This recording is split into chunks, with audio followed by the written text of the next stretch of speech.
Hello students, मैं आपका physics गुरु निवेद भटनागर अपने नेक्स्ट लेक्चर में आपके साथ हूं। आज हम एक इम्पॉर्टेंट टॉपिक डिस्कस करने जा रहे हैं। प्रत्यावर्ती धारा से संबंधित है कला संबंधक तथा कला आरेख। These are called phasors and phasor diagram. प्रत्यावर्ती धारा परिपथ में जो भी हम एलिमेंट प्रयुक्त करते हैं उनके संगत कला आरेख या जिसे हम फेसर डायग्राम कहते हैं अक्सर पेपर में पूछे जाते हैं। तो इम्पॉर्टेंट टॉपिक है, आइए डिस्कस करते हैं। कला संबंधक तथा कला आरेख, फेसर्स एंड फेसर डायग्राम। सबसे पहली बात ये समझ लेनी जरूरी है, फेसर कहते किसे हैं। यदि कोई भी भौतिक राशि समय के साथ ज्यावक्रीय रूप में साइनोसाइडली परिवर्तित होती है और उसे किसी घूर्णी सदिश द्वारा व्यक्त किया जाए तो वो घूर्णी सदिश कहलाता है हमारा फेसर। ठीक है, तो कला संबंधक मीन्स फेसर, वह घूर्णी सदिश जो समय के साथ ज्यावक्रीय रूप से परिवर्तित होने वाली राशि को प्रदर्शित करता है वो कहलाता है कला संबंधक या फेसर। और ऐसी दो राशियां यानी जो जिन्हें हम फेसर की सहायता से व्यक्त कर सकते हैं, ऐसी दो राशियों के बीच कला संबंधकों की सहायता से कला संबंध को प्रदर्शित करने वाला आरेख कहलाता है कला आरेख। ठीक है, ऐसा प्रदर्शित करने वाला आरेख कहलाता है कला आरेख। यानी कोई भी ऐसी दो राशियां जो घूर्णी सदिश द्वारा व्यक्त हो सकती हैं, यानी दोनों की दोनों समय के साथ ज्यावक्रीय रूप से परिवर्तित हो रही हैं, अगर उनके बीच कला के संबंध को, उनमें कितना फेज डिफरेंस है, कितना कलांतर है, उसको व्यक्त करने वाला आरेख कहलाता है कला आरेख। It means phasor diagram. ठीक है, ये अक्सर पूछा जाता है पेपर में कि अगर परिपथ में केवल प्रेरकत्व यूज हो रहा है तब एल और सी के बीच में कला आरेख बनाइए, वो हम आगे डिस्कस करेंगे। ठीक है, घूर्णी सदिश को भौतिक राशि के कोणीय वेग से घूर्णन करता हुआ मानकर, अगर हम जब घूर्णी सदिश द्वारा व्यक्त कर रहे हैं अपनी राशि को जो लगातार परिवर्तित हो रही है, तो जिस कोणीय वेग से वो परिवर्तित हो रही है उसे हम उस कोणीय घूर्णन करता हुआ उसी कोणीय वेग से अपने घूर्णी सदिश को मानकर अगर वामावर्त दिशा हम लें, यानी ऐसे सदिश को ड्रॉ करने के लिए हम एक लेते हैं स्वतंत्र अक्ष चुन लेते हैं, सामान्य रूप से एक्स अक्ष। और अगर हमारा घूर्णन करता हुआ सदिश ऐसा है, यानी जो वामावर्त दिशा में घूर्णन कर रहा है, तो इस दिशा में हम उसको क्या लेकर के चलते हैं, कला कोण को धनात्मक। ठीक है, और अगर ये दक्षिणावर्त परिवर्तित हो रहा है यानी इट इज पॉजिटिव, और अगर वो इस तरीके से परिवर्तित हो रहा है तो इसको हम लेकर के चलते हैं नेगेटिव। तो अगर वो दक्षिणावर्त यानी क्लॉकवाइज डायरेक्शन में परिवर्तित हो रहा है तो उसे हम लेकर के चलते हैं ऋणात्मक। ठीक है, यानी इस डायरेक्शन में अगर वो क्लॉकवाइज डायरेक्शन में परिवर्तित हो रहा है, घूर्णन कर रहा है, तो हम कला कोण को लेकर चलते हैं ऋणात्मक। ठीक है, अब हम देखें फेसर डायग्राम। अगर किसी समय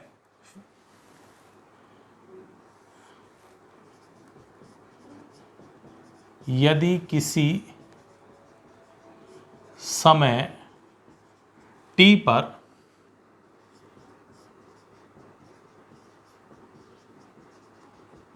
प्रत्यावर्ती धारा I इजकल टू है I0 and sine omega T, ये इसका जनरल यानी सामान्य समीकरण भी कहलाती है या तात्क्षणिक मान भी कहलाता है।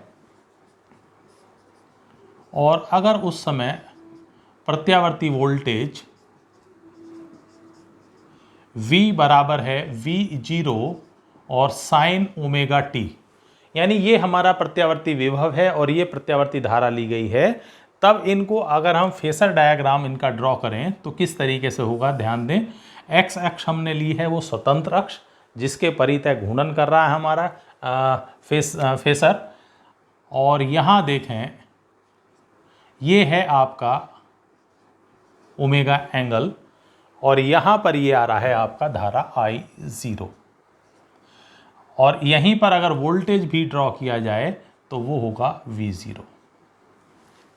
ठीक है, तो दोनों चूंकि एक ही एंगल पर हैं, एक ही फेस पर हैं, दोनों ओमेगा टी, तो ये ओमेगा टी और ये भी ओमेगा टी फॉर्मेट में ले लीजिए, एंगल शो कर रहा है। तो इस प्रकार से ये लिया जाएगा आपका फेसर डायग्राम V और I के बीच में, यानी दोनों के दोनों एक ही फेस में है, दोनों के बीच कोई भी फेस डिफरेंस नहीं है। ठीक है। एक और इंपॉर्टेंट बात, जो भी हमने घूर्णी सदिश लिया है उसकी जो लंबाई है वो हमारे सदिश के, यानी जो हमारी भौतिक राशि है उसके शिखर मान को, अधिकतम मान को व्यक्त करती है। यानी ये जो वैल्यू है धारा की, ये I0 है और ये मान V0 शिखर मान। और अगर इनका इधर ग्राफ ड्रॉ, यानी यहाँ पर हम लंब डाल दें तो ये क्या होगा, इसका लंब घटक। ठीक है। तो ये प्रदर्शित करता है उसके तात्क्षणिक मान को। ये वैल्यू होगी φ। ठीक है। और V0 I0 उसका जो परिमाण है वो उसकी लंबाई यानी शिखर मान को प्रदर्शित करता है। तो ये कहलाता है ऋणात्मक कला कोण। लेते हैं एक ये बात भी हम नोट डाउन कर लेते हैं, घूर्णी सदिश का परिमाण यानी लंबाई। ठीक है, या सीधे लंबाई ही लिख लीजिए आप। घूर्णी सदिश की लंबाई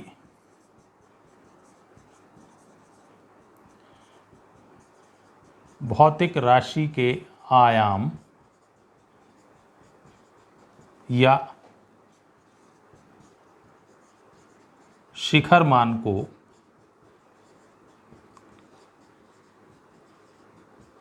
प्रदर्शित करती है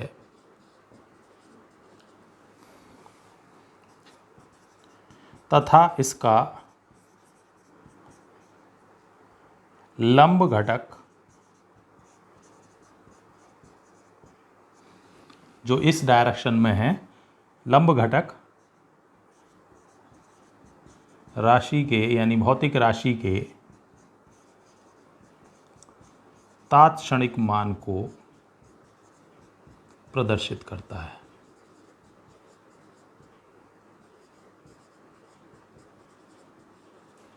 ठीक है। तो इस प्रकार से ये हमने कंडीशंस ली हैं।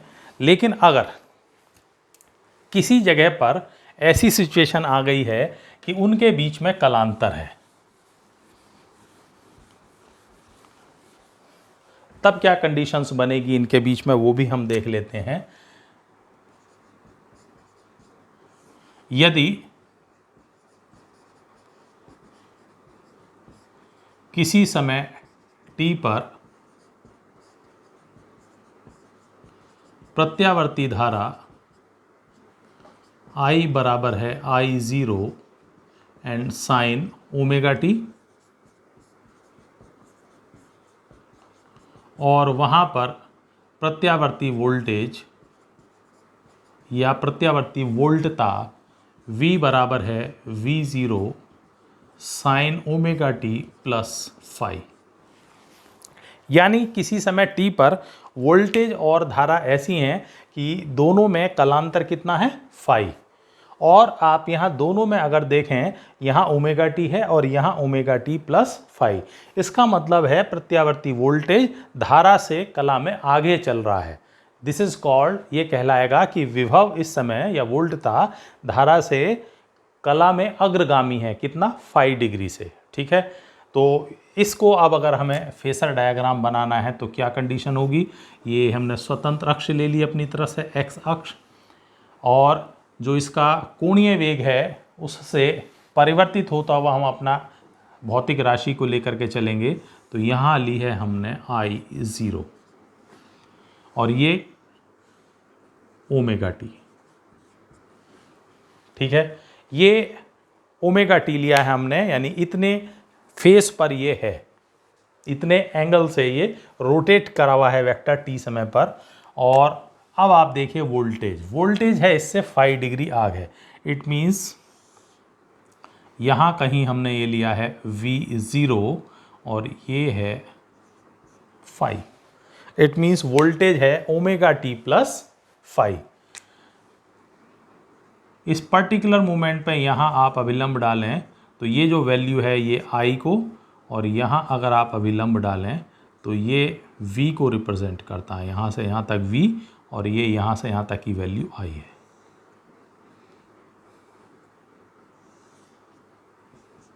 ठीक है, ये वैल्यू V को रिप्रेजेंट करती है। तो इस प्रकार से हम फेस को जो उनके बीच में फेस डिफरेंस है उसको भी रिप्रेजेंट करते हैं यहाँ पर। तो उनके बीच में कला संबंध को ये एक्सप्लेन करता है बहुत बेटरली। ठीक है, कहीं पर ये -5 होता तो I यहाँ पर है, और वो ωt-5 होता तो वो पीछे होता वोल्टेज। ठीक है, वो ωt-5 पे हो जाता। तो इस तरीके से दोनों के बीच में रिप्रेजेंट करता है। एंड दिस इज़ इम्पॉर्टेंट, अलग अलग जब हम इसमें कंपोनेंट इस्तेमाल करेंगे तब ये फेसर डायग्राम अलग अलग तरीके का आएंगे, उनको हम आगे डिस्कस करेंगे। तो this is an important topic, definition भी, और ये समझ लेना ज़रूरी है कि इनको किस तरीके से रिप्रेजेंट किया जाता। नेक्स्ट लेक्चर में मिलेंगे अगले टॉपिक के साथ, तब तक के लिए थैंक्स।